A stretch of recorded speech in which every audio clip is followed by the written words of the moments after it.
Bonjour, j'espère que vous allez bien. On se retrouve pour une nouvelle vidéo sur le suivi du portefeuille compte titres ordinaire. C'est l'épisode 50. Alors, total du compte 62 766 euros pour une plus-value cumulée de 26 144 euros. Il s'est pas mal passé de choses ce mois-ci, avec notamment le renforcement de l'action Visa et puis une entrée, très bonne entrée sur IMS et Earth, également sur Giga Cloud et New Holdings. On démarre par un avertissement, je ne suis pas conseiller financier, cette vidéo n'a pas pour but de vous proposer un placement financier ou un quelconque conseil d'achat, mais uniquement un but pédagogique et de partage. Vous restez responsable de vos investissements. Alors, au niveau des objectifs du compte titre ordinaire, je le rappelle pour les abonnés assez récents. Donc, mon objectif, c'est un horizon sur 15 ans. Je suis parti d'un montant initial de 15 446 euros. Je vise une croissance du portefeuille de 8% annuel en moyenne et une contribution mensuelle moyenne de 350 euros, ce qui devrait m'amener à horizon de la 15e année à un total de 172 159 euros. Si je retire 4%, j'extrais 4% de la performance qui serait en moyenne de 8%, et je pris une flat tax de 30%. Bien sûr, elle peut évoluer d'ici les 15 prochaines années. Ça me donnerait un revenu mensuel de l'ordre de 400 euros par mois. Bien sûr, mon objectif, c'est de faire beaucoup mieux pour avoir bien sûr un revenu complémentaire supérieur sur le compte titre ordinaire. Je fais également la même chose sur le PEA. Alors, où est-ce que j'en suis aujourd'hui? Donc, je suis plutôt en avance sur mon plan de marche, donc 62 766 euros, 1, 2, 3, 4, 5, 6e année, 7e année, donc je suis à peu près 2 ans en avance sur mon plan de marche. Alors, l'évolution du compte titre ordinaire par rapport à la période précédente, on voit que l'action Tesla, le cours a reculé. J'avais fait également un allègement sur les plus hauts, donc je n'ai plus que, entre guillemets, 26% de mon portefeuille en termes de poids pour Tesla. Ensuite vient Alphabet pour 11%, Apple 9%, le ETF SP500 pour 7,4% et Visa pour 6,5%. Donc ces 5 valeurs représentent 60% de mon portefeuille. En termes de répartition sectorielle, les technologies, donc c'est 60%, hein, forcément. J'ai investi principalement dans les GAFA, ou en gros les grosses caps technologiques US. Et puis pour le reste, c'est réparti sur la finance 13%, les services 6,5%, le retail 3,6%, la santé 2,5% et 2% de cash. J'essaye d'avoir le minimum de cash puisque j'investis le maximum de mes versements. Alors l'évolution du compte titre ordinaire depuis le démarrage de celui-ci, donc vous avez en bleu, c'est le réalisé, donc on est toujours en croissance, 62 766, la plus-value cumulée de 26 000 euros, et puis vous avez en rouge, c'est la moyenne glissante sur l'ensemble des données. Donc on voit quand même que je surperforme ma moyenne historique. Alors, au rayon des achats-ventes, donc j'ai effectué effectivement plusieurs achats. Alors, je suis rentré sur Giga Cloud à 20 euros, à 20,68 $, puis ensuite, pardon, à 19,74 $, puis à 20,68 $. Donc, j'ai fait un premier renforcement sur Giga Cloud. Pour les abonnés premium, donc sur le site investirsurlongterme.com, j'ai publié une analyse détaillée en fait de cette société. Donc, si ça vous intéresse, vous pouvez vous abonner. Premium, hein, c'est 7,99 € par mois. Vous pouvez arrêter l'abonnement à tout moment. Donc, vous aurez accès à un ensemble de documents, notamment les analyses sur différents titres. Ensuite, j'ai fait un renforcement sur Visa. Donc, j'en ai acheté 2 à 344,21 $ sur le compte titre ordinaire. Je suis rentré sur IMS à hauteur de 18 actions à 29 $. Donc, c'est une action, c'est une entreprise dont le cours a quasiment doublé en moins de 3 semaines. Donc, c'était une très bonne entrée pour moi sur ce titre. Et puis, j'ai effectué également une entrée sur New Holding, à hauteur de 40 actions New Holding à 11,95 $. Alors, que ce soit pour Giga Cloud, IMS ou New Holding, j'ai publié pour les abonnés premium des analyses de ces différentes actions expliquant pourquoi je suis rentré sur les cours associés. Alors maintenant, si on regarde le portefeuille du compte titre ordinaire au 15 février, donc c'est un classement sur la pondération. Donc la première ligne, c'est Tesla. Alors Tesla avait bien monté avec l'élection américaine de Donald Trump.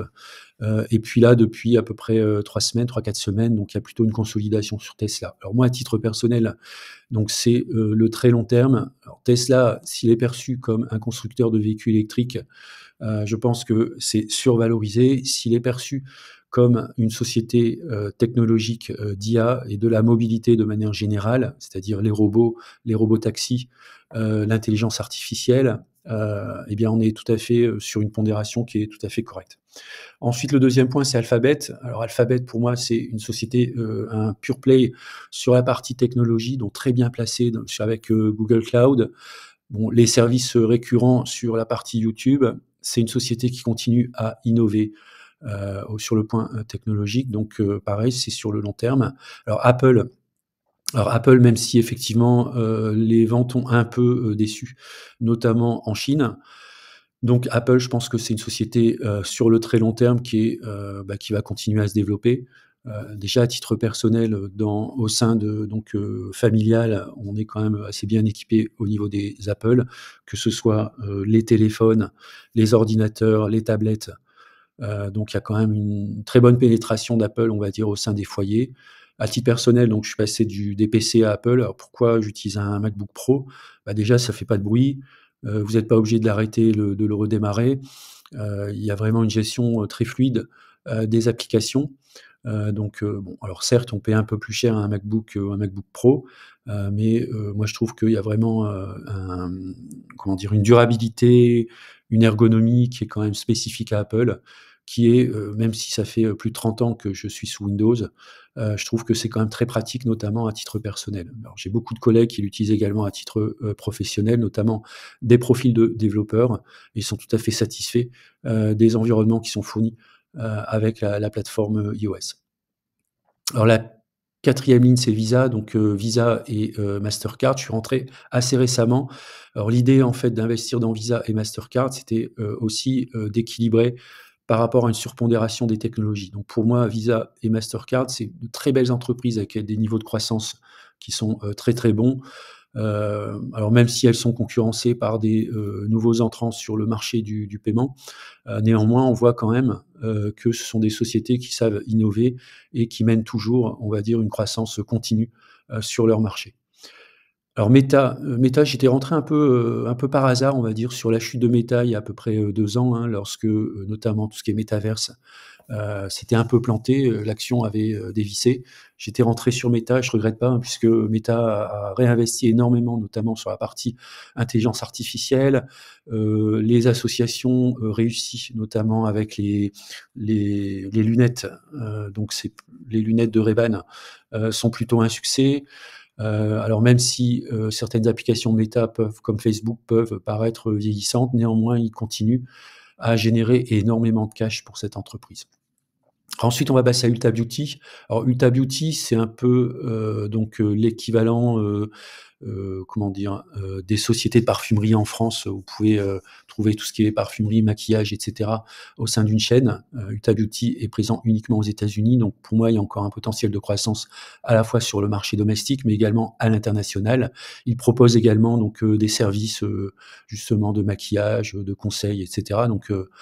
Pour moi, c'est, une société qui va continuer à se développer. Alors Broadcom, très positionné donc sur l'intelligence artificielle, elle a connu donc une hausse phénoménale, hein. Je suis à plus de 500 d'augmentation depuis que je suis entré sur, Broadcom. À mon avis, c'est pas terminé, donc je serai à mon avis à horizon, 10-15 ans sur un multibagueur fois 10 fois 20, en tout cas, c'est ce que je vise.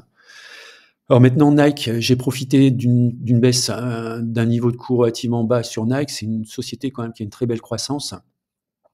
Alors même si elle peut encore consolider, il y a eu un nouveau PDG qui est arrivé il y a à peu près 6 mois. Il faut lui laisser le temps, à peu près 1 an et demi, 2 ans, pour voir s'il est capable de redresser, les comptes, de la société.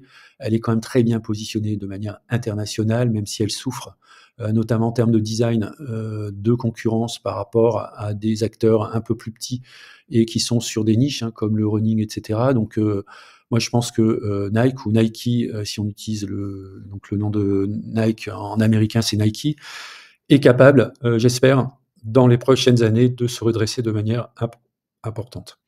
Alors Mastercard, j'en ai parlé, c'est un peu comme Visa. Fortinet, on est dans les logiciels de sécurité informatique, cybersécurité. Donc là, je pense que ça a été aussi un bon achat. Je suis rentré il y a moins d'un an, on a fait, déjà quasiment 100. Ensuite, Aflac, le domaine de l'assurance. Alors on n'est pas sur une croissance très, très forte de la société, mais je voulais diversifier. Donc j'ai choisi Aflac, qui est quand même un peu comme AXA, hein, qui est une société assez solide. Quelle que soit la conjoncture, bah, c'est une société qui sera toujours là et qui continuera à délivrer. Donc AbbVie, là, on est sur le, domaine, donc de la santé, notamment, tout ce qui est, thérapie, génétique, donc c'est une société également, très solide, présente depuis, pas mal de temps, dans le sur le marché. Elle est, de mémoire au Dow Jones, donc c'est un des poids lourds, en fait, hein, des sociétés, de santé américaines. Bon, Microsoft, on va pas présenter Microsoft. Pour moi, elle est un peu trop chère, même si j'ai un prix de revient de 269 €, je ne vais pas, renforcer sur Microsoft tant qu'elle reste perchée sur des niveaux, très élevés. Hims& Hers, donc révolutionne un petit peu, le domaine de la santé, avec notamment une association de prescription et délivrance de médicaments, notamment pour des maladies, de longue durée et qui nécessitent un traitement, régulier. Donc elle est très bien positionnée en termes de coûts, ce qui permet, notamment, à ses clients, alors masculin pour Hims, féminin pour Hers, de pouvoir souscrire, à moindre coût, notamment aux États-Unis, c'est clé, pour pouvoir se soigner, notamment sur les affections de longue durée. Alors elle obtient aussi de manière régulière des autorisations, de alors «commercialisation» entre guillemets, de produits, en fonction effectivement, des, maladies à traiter. Donc sur le long terme, je pense que c'est une société qui peut vraiment exploser, même si elle l'a fait là depuis 3 semaines. Je suis rentré sur la société donc à un cours de 29 €, elle est à 60 €, donc on fait un peu plus de 100 de plus-value en 3 semaines. Je ne vais pas alléger, je ne vais pas renforcer, hein, éventuellement si elle baisse vers les 40 €, sans doute que je renforcerai. Mais en tout cas, je suis également positionné sur le long terme sur cette société. Giga Cloud, c'est une société de technologie, plutôt sur la gestion des entrepôts, alors très présente aux États-Unis et également en Asie. Donc l'Asie du Sud-Est qui connaît un boom, je pense que ça va bénéficier à l'entreprise. C'est encore une petite capitalisation, donc bon, je suis rentré sur une petite ligne, même si j'ai renforcé, je suis à peu près autour de 1 000 €. Voilà, pareil sur cette entreprise, je vise, du, fois 2, fois 3, fois 5 à horizon 5-10 ans. Et enfin New Holding, donc qui propose, une qui a révolutionné un peu le domaine bancaire. Donc c'est une société, brésilienne, mais qui est très présent en Amérique du Sud, un peu aux États-Unis, je crois, et qui essaye de s'implanter en Europe. Je crois qu'il y a New Bank, qui s'est développé, je crois, en Allemagne, et le PDG a annoncé, je crois, transférer son siège, en Angleterre. Donc il y a encore à mon avis, une grosse possibilité de développement dans les années futures. Et enfin donc les 2 ETF, un SP500 et un Nasdaq 100. Voilà, c'est la fin de la vidéo. Je vous remercie d'avoir regardé. N'hésitez pas à mettre un commentaire si vous souhaitez. Et puis je vous dis à bientôt pour une prochaine vidéo.